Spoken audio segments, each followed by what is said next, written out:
마찬가지로 코비 같은 경우 이 새끼 이제 대가리 총 맞은 새끼죠. 해군 대장한테 가가지고 막아서고 하지 말자, 이거 뭐 하는 거야, 지금 다 죽고 있는데 지금 당신 생각머리가 있는 거야 없는 거야, 이렇게 한 거랑 똑같아요. 그 뭐 울고불고 한다고 전쟁이 끝납니까? 사카즈키 입장에서는 그것도 명령 불복 중이고, 이거는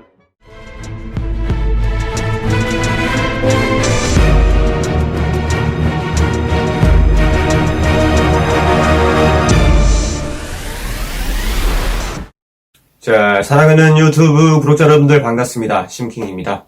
오늘 영상은 새롭게 준비한 컨텐츠 매운맛 인물탐구입니다. 이 매운맛 인물탐구는 지금까지 제가 올린 영상들이 뭐 분석 영상, 연구 영상 이런 걸 보면 좀 굉장히 딱딱하고 분위기가 어둡다고 해야 되나요? 그거는 이제 미스터리한 그런 분위기를 주기 위해서 그런 분위기를 연출을 했는데, 이런 인물탐구를 하는 데 있어가지고 굳이 무슨 연구 영상이나 분석 영상처럼 그렇게 딱딱한 분위기를 연출할 필요가 있나 싶어서, 이 매운맛 인물 탐구는 그런 딱딱한 분위기가 아니라 동네 친구나 형 동생 뭐 이런 느낌으로 좀 편안하게 가자는 취지에서 이런 식으로 컨텐츠를 짰으니까 감안하시고 봐주시면 감사하겠습니다.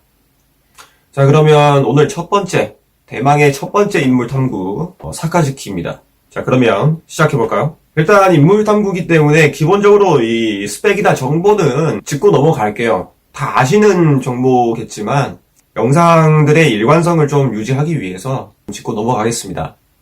자, 사카즈키 본명이죠. 성은 공개가 안 됐어요. 이름만 일단 공개가 돼서 사카즈키. 우리는 흔히 아카이누로 더 알고 있죠. 이 아카이누는 코드네임이고 지금은 대장직이 아니라 그 원수로 올라갔기 때문에 코드네임을 쓰지 않습니다. 사카즈키라고 부르는 게 맞고요. 현재 나이가 2년 후 기준, 지금 뭐 시간 계산은 다 무조건 2년 후 기준으로 하겠습니다. 현재 나이가 55세, 8월 16일생이고요. 키가 306cm, 3m에 이르는 뭐 거구인데, 요 원피스 또 키 하니까 이 얘기를 좀 하고 넘어가겠네요. 그 원피스에서 어떤 분들은 뭐 키가 커가지고 더 세니 많이 하는데, 이거는 말도 안 되는 소리고, 그럴 거면 거인족이 다 짱 먹겠죠. 거인족이 다 두드러 패고 다니겠지. 근데 그건 아니, 키랑 전투력은 전혀 상관이 없어 보여요. 그냥 오히려 키가 큰 게 좀 불편할 것 같아, 원피스 세계에서는. 너무 작아도 안 되지만 306cm면 원피스 세계관에서는 크다고 봐야 되나? 306cm면 조금 큰 사람, 이게 거인족도 아니고 일반인 중에서 좀 키가 좀 큰 사람? 이런 느낌인데 크게 상관없습니다. 이게 또 작화, 전투 장면에 따라서 막 키가 막 둘 다 커졌다 작아졌다가 들쭉날쭉합니다. 키가 표기상으로는 뭐 2m 차이 난다는데 뭐 싸울 때 보면 뭐 키가 거의 비슷하게 그려지고, 이거는 뭐 작품이니까 그냥 넘어가야죠. 그냥 우리는 뭐 설정상 키가 306cm다. 뭐 306cm까지 외울 필요도 없고 그냥 좀 큰 놈이다. 일반적인 인간 기준으로 좀 큰 사이즈의 인간이다, 이렇게 생각하시면 될 것 같습니다. 그리고 이제 능력은 다들 아시다시피 마그마그 열매, 마그마 능력자죠. 자연계고요. 이 마그마그 열매도 굉장히 말이 많았어요. 처음 나왔을 때. 이미 에이스라는 화염 계열의 이글이글 열매 능력자가 있는데 갑자기 나와가지고 뭐 불을 마그마가 녹인데 상위 호환이래 이러면서 에이스를 죽여버렸죠. 그래가지고 좀 말이 많았어요. 아니, 마그마가 뭔 불을 녹이냐, 과학적으로 말이 안 된다, 이렇게 하는데 뭐 저는 과학적으로 그걸 잘 몰라가지고 그런가 보다, 그냥 설정 붕괴구나, 작품적으로 설정 붕괴구나 이렇게 생각하고 넘어갔는데, 굉장히 좀 이슈가 됐던 걸로 알아요. 그때 당시에. 아마도 그때 당시에는 에이스 팬덤이 굉장히 강했기 때문에 이 에이스를 죽였다는 것에 대한 분노 플러스, 왜 에이스를 죽였는데 굳이 죽인 게 이글이글 열매가 있는데 화염계 능력을 더 내가지고 억지스럽게 죽였냐, 약간 이렇게 간 것 같아요. 솔직히 만화이기 때문에 작가가 설정을 하는 거거든요. 설정상으로는 원피스 세계에서는 마그마가 이제 불을 두드러 패는 그런 설정이기 때문에 야, 그런가 보다 하고 넘어가면 될 것 같아요. 마그마그 열매는 일단 화염 계열에서는 아마 최상위 포식자, 최상위 호환으로 설정이 된 것 같아요. 그 원피스를 보시다 보면 화염을 다루는 그런 능력자들을 굉장히 많이 볼 수 있습니다. 꼭 악마의 열매 능력이 아니더라도 일단 악마의 열매만 하더라도 이글이글 열매 있고 또 화염 계열로 열렬 열매, 열렬 열매가 뭐 무조건적으로 화염은 아니지만 아무튼 컨셉이 비슷하죠. 열렬 열매가 있고, 그리고 키네몬도 뭐 화염 다룰 줄 알죠. 그리고 루피, 이 새끼는 고무인간인데 고무를 막 존나 비벼가지고 마찰열을 뭐 이용해가지고 레드호크, 불주먹을 씁니다. 화염계 능력이 좀 흔한 전투 기술에 속하는 것 같아요. 그만큼 화염을 다룰 줄 아는 그런 사용자가 많다는 뜻이고, 그런 의미에 봤을 때 마그마그 열매는 화염계에서는 최상위 호환이기 때문에 전투적인 면에서 굉장히 이점을 차지하고 들어간다고 볼 수 있겠죠. 그래서 기본 정보 스펙은 뭐 여기까지 보도록 하고, 중요한 거는 사카즈키의 성격, 정의관 요런 건데, 사카즈키의 성격이 굉장히 FM 군인, 독불장군? 약간 이런 느낌이에요. 정의관도 확고하죠. 굉장히 확고합니다. 그 철저한 정의라는 이름의 정의관을 가지고 있는데, 요게 쉽게 말해서 내가 정의라고 생각하는데 이 정의를 실현하는 데 있어서 방해되는 것은 쳐내라. 희생해도 괜찮다. 완전한 정의를 실현하기 위해서 어느 정도의 희생은 어쩔 수 없는 부분이다. 이런 사카즈키의 사고관념을 굉장히 잘 나타내는 그림이 있죠. 바로 이 그림입니다. 이거는 유명한 그림이죠. 이 묘목이라고 하나요? 이 분재? 요 나무가 있는데 이 나무 이름이 정의예요. 밑에 보면 정의라고 적혀있죠. 한 줄기 고든 정의를 제외하고 나머지 잔가지들을 다 쳐내고 있습니다. 그만큼 굉장히 확고하게 뚜렷하게 한 가지 정의관을 쭉 밀고 나가겠다. 나머지는 잘라내도 상관이 없다. 그게 뭐 아군이든 간에 적군이든 간에 아니면 무고한 시민이든 간에 상관없다. 나는 이 정의를 실현하기 위해서 온 힘을 다할 거다. 어떻게 보면 존나 무서운 새끼죠. 그 옆에 서 있는 보르살리노, 키자루. 요 키자루 표정을 보면 이 새끼한테 깝치면 진짜 떼겠다. 깝치면 안 되겠는데 약간 요런 느낌으로 쳐다보고 있어요. 이 키자루의 성격도 나중에 조금 언급하고 넘어갈 건데 어차피 키자루 편도 또 찍을 거고, 키자루는 웬만하면 사카즈키랑 트러블을 안 일으킵니다. 물론 사카즈키뿐만 아니라 그냥 다른 인물이랑도 트러블을 잘 안 일으키는 그런 인물이고, 하지만 사카즈키 같은 경우는 굉장히 주관이 뚜렷하고 또 약간 독불장군 느낌이 있기 때문에 굉장히 마찰이 많아요. 마찰이 많은 편이고, 그나마 다행인 거는 존나 세기 때문에 힘 딸리는 애들이 뭐 마찰을 일으킬 그런 생각을 안 하죠. 좀 자기랑 비빌 수 있는 애들이 이제 마찰을 일으키는데, 대표적으로 쿠잔이나 이쇼 이런 애들, 그리고 뭐 위에 오로성, 그리고 극장판에서 로브루치랑도 한바탕 했었죠.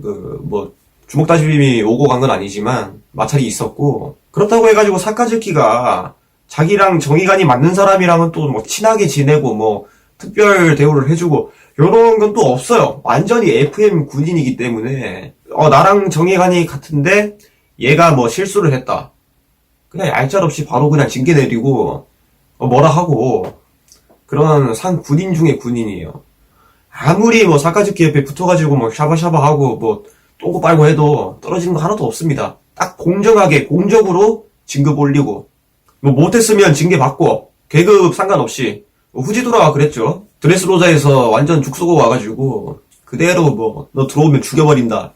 너 밀짚 모자 잡기 전까지 여기 들어오면 진짜 바로 뛰어가서 병구 갈겨버린다. 들어오면 죽여버린다. 대장이에요, 대장. 대장인데도 그렇게 한단 말이에요. 그 밑에 뭐 중장, 소장, 뭐 밑에 떨거지를 뭐 어쩌겠습니까? 아무리 똥꼬 빨고 샤바샤바 해도 잘못하면 그대로 징계받고 대가리 잘립니다. 그런 지휘관이에요. 상군인이죠. 그러니까 어떻게 보면 리더와 보스가 있는데, 사카즈키는 완전히 보스 타입의 인물이고, 이 사카즈키한테도 선이라는 게 있어요. 선악할 때 선이 아니라 선 넘었다 할 때 그 선 있잖아요. 사카즈키만의 기준이 있어요. 내가 아무리 이 철저한 정의를 추구한다 하더라도 이 선까지는 넘지 말아야 된다, 이런 자기만의 선이 있어요. 물론 일반인 기준으로 봤을 때는 이 새끼 또라이 아니야? 이게 기준이라고? 이런 말이 나올 수 있겠지만 나름대로의 사카즈키의 선이 있습니다. 예를 들면 제파 같은 경우 자신의 스승이고 또 한때 상관이었고, 그래서 제파를 잡으러 보낼 때도 사카즈키가 좀 배려를 해줬어요. 보루살리노하고 일부 중장들만 보내가지고 그런 배려를 해주고, 그리고 그 칠무회 폐지할 때도 사카즈키가 칠무회 폐지는 반대했습니다. 칠무회는 있어야 된다. 우리 지금 칠무회 이거 없애버리면 뭘로 싸울래? 약간 이 정도 개념이 있어요. 내가 뭐 해적 싫다 해가지고 절대 칠무회는 용납 못해. 왜 칠무회가 저런 혜택 받아? 해적 그냥 쳐 죽여. 이런 그냥 막무가내는 아니라는 말이죠. 칠무회가 없어지면 3대 균형이 깨지면서 우리가 좀 후달리네. 그걸 알기 때문에 굳이 칠무회를 없앨 필요가 있냐. 칠무회 폐지에 반대한다. 이런 의견을 냈던 거고, 물론 칠무회 폐지됐습니다. 칠무회 폐지됐는데 아무튼 선은 있는 남자다. 완전히 미치광이처럼 그렇게 정의만 외쳐대는 그 앞뒤 안 가리는 그 정도까지는 아니다. 자신만의 어느 정도 기준이 있고 선이 있다. 이렇게 보시면 됩니다. 근데 그 선을 넘어버린 사람이 있죠. 얘기가 나와서 하는 말인데, 그 선을 넘어버린 사람이 제파입니다. 제파. 그 사카즈키가 철저한 정의, 절대적인 정의 뭐 이런 모토라면, 제파는 선을 넘었어요. 그 선을 넘어가지고 광기 어린 정의, 광기에 물든 정의, 이렇게 정의를 내릴 수 있겠네요. 광기에 가까운 정의였죠, 제파는. 왜냐면 신세계에 있는 모든 생물체들을 다 죽이겠다. 그게 악인이든 선인이든 뭐 해적이든 해군이든 뭐 일반 시민이든 뭐 그냥 모든 생명체를 죽이겠다 하고 그 목표를 세운 게 제파거든요. 사카즈키는 그 정도까지는 아닙니다. 사카즈키도 아이씨 그건 아니지. 제파 센세 손 넘었잖아 솔직히. 그거는 이렇게 생각을 하고 보르살리노하고 중장들을 보낸 거예요. 잡아와. 저건 아니야. 저건 내가 생각해도 손 넘었어. 아니면 뭐 그렇게 되면 자기도 뒤질 수가 있기 때문에 뭐 보낸 건지 모르겠지만, 아무튼 제가 봤을 때 사카즈키는 어느 정도 선이, 자기 자신만의 그 기준이 있어요. 선이 있는 그런 인물입니다. 자, 다음으로는 사카즈키의 작중 행적을 한번 살펴보도록 하겠습니다. 사카즈키 같은 경우는 유년기 사진을 보면 좀 많은 고초를 겪은 것처럼 묘사가 되어 있어요. 근데 많은 사람들이 이제 사카즈키가 굉장히 해적을 싫어하고 범죄자들을 굉장히 진짜 증오하기 때문에 어린 시절에 어떤 트라우마가 있지 않았나, 뭐 해적들에게 가족이 몰살당했거나 그런 좀 범죄자에 의한 트라우마가 생겨가지고 그렇게까지 해적을 싫어하고 또 범죄자들을 증오하는 게 아니냐, 이렇게 보는 관점이 많습니다. 저 또한 그렇게 생각을 하는 편이고, 뭐 그렇게 해가지고 23살 때 해군에 입대를 하죠. 그리고 제파 밑에서 이제 교육을 받습니다. 그렇게 해군으로 성장을 하는데 아마 제파의 어떠한 그 영향도 크게 받았던 것 같아요. 제파가 그 해군한테 팔 잘리고 신병들 다 죽어버린 그 사건이 일어나서 흑화가 되긴 했는데 어느 정도 그런 낌새는 보였어요. 제파도 굉장히 좀 정의관이 확고한 상태였고, 흑화하기 전에도 그런 상태였고, 그런 사고관을 어느 정도 사카즈키가 영향을 받은 것 같습니다. 과거의 트라우마에다가 또 스승의 그런 사고관을 맞물리면서 그것들이 이제 융합이 되면서 사카즈키의 그런 정의관이 확고하게 확립이 된 거죠. 그렇게 해군으로서 성장을 하면서 10년 뒤, 딱 10년 뒤 33살 때 오하라 사건이 발생합니다. 이 오하라 사건은 다들 아실 거예요. 그때 사카즈키가 무고한 사람들을 포격해서 다 죽였죠. 쿠장 같은 경우도 굉장히 당황했죠. 그 장면을 보고. 아니 내가 말한 건 저런 정이 아닌데? 나도 저 정도까지는 아니야. 내가 말한 건 저거 아니야. 라고 막 당황해가지고 이게 아니라고 막 하면서, 쿠장도 막 식은땀 막 존나 흘리면서 막, 저거 아닌데? 왜 저랬지? 진짜 또라이인가? 약간 이런 생각을 하면서 굉장히 쿠장도 회의감에 빠졌습니다. 그래가지고 쿠장이 그때 로빈을 살려줬죠. 물론 사카즈키의 의도도 어느 정도 이해는 가요. 만약에 저 배에 그 학자들이 타고 있었으면 우리는 임무를 실패한 거다. 하려면 철저하게 해라. 이런 의도를 가지고 폭격을 한 건데, 좀 해석하기 나름인 것 같아요. 생각하기 나름인데, 이제 적으로 인식을 하냐, 적이 아니라 중립적으로 바라보냐의 차이인 것 같아요. 만약에 전쟁이 났어요. 이 나라랑 A 나라, B 나라 이렇게 전쟁이 났는데, A 나라가 이제 얘네한테 쳐들어갔어. 가서 땅을 뺏었어. 뺏고 뭐 이렇게 뭐 포로 교환도 하고 뭐 이렇게 하는데 여기에 군인들이 잠복해 있다는 거야. 민간인들 사이에 특수요원들 요런 애들이 잠입해가지고 그걸 걸러내야 돼. 도저히 걸러낼 수가 없어. 근데 어쨌든 간에 뭐 구분이 안 되든 간에 이렇게 묶어서 보면 얘네는 적국의 사람들이에요. 어떻게 보면 적이나 마찬가지이기 때문에 얘네가 구분이 안 돼서 우리가 피해를 볼 바에는 다 죽여 없앤다. 약간 이런 생각이에요. 그러니까 사카즈키 입장에서는 오하라에 있는 그 모든 사람들이 다 적인데 그 중에서도 제거해야 할 대상, 제거하지 않아도 되고 해도 되는 대상, 이게 섞여가지고 같이 이동을 할 수가 있으니까 어차피 그러면 제거해도 되고 안 해도 되면 다 죽여버려. 약간 이런 사고관이었던 것 같아요. 그러니까 오하라를 전체를 적으로 인식을 했냐 안 했냐 이 차이인데 확연하게 쿠자는 달랐죠. 쿠자는 그 제거 대상이 명확하게 이 명령 떨어진 그 학자들, 죽여야 되는 대상들이 그 학자들이었고 민간인은 민간인일 뿐이다. 제거할 대상이 아니다. 근데 왜 죽이냐? 이런 입장이었어요. 그때 쿠잔이 굉장히 회의감을 느꼈을 겁니다. 아, 이 해군이, 내가 몸담고 있는 해군이 정말로 진짜 정의의 집단인가. 저런 것을 허용하다니. 쿠잔 입장에서는 이제 사카즈키가 하는 행동이 징계받아야 될 행동이라고 생각할 거예요. 아니, 왜 멀쩡한 민간인들 쏴 죽이냐. 저거는 징계받아야지. 근데 어떻게 했나요? 해군에서 뭐 사카즈키 징계했나요? 안 했죠. 쿠잔 입장에서는 이제 계속 날이 갈수록 그날의 사건이 생각나면서 저 새끼 왜 징계 안 받지? 이게 내가 아는 해군이 이게 진짜 정의의 집단이 맞나? 저게 허용이 된다고? 이런 생각이 들었을 거예요. 그러면서 예전에 제가 올렸던 그 쿠잔 혁명군 가설, 그거대로면 이제 쿠잔이 거기서 마음이 바뀌어가지고 이렇게 가는 건데, 그거는 뭐 다음에 또 얘기를 하도록 하고, 왜냐면 그거는 가설이기 때문에 지금 여기에 대입하기에는 좀 애매해요. 지금은 팩트로만, 작중 밝혀진 그런 팩트로만 보는 것이기 때문에, 아무튼 그 쿠잔이 혁명군이 아니더라도 그 사건은 쿠잔에게 굉장한 그 마음의 동요를 일으킨 사건이었어요. 근데 사카즈키는 아무렇지 않죠. 그냥 수많은 임무 중 하나였을 뿐이에요. 왜냐면 맨날 그렇게 했거든. 쥐는 그냥 항상 평소대로 하던 대로 했을 뿐이야. 임무를 완수해야 된다. 이게 방해가 되네? 제거. 얘 죽여야 돼 말아야 돼. 애매하네? 제거. 이런 식으로 항상 임무를 수행했기 때문에 사카즈키한테 너 오하라 사건 기억나? 이렇게 물어봤자 양심의 가책은 안 느낄 거예요. 그냥 그거?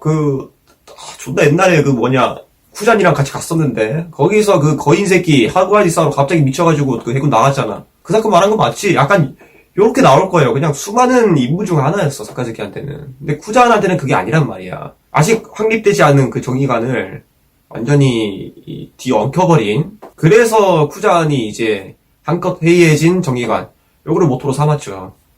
물론 그 전부터 어느 정도 그런 성격이 있었는데 아마도 쿠잔은 오하라 사건 이후로 자신의 정의관이 확립되지 않았나 그렇게 봅니다.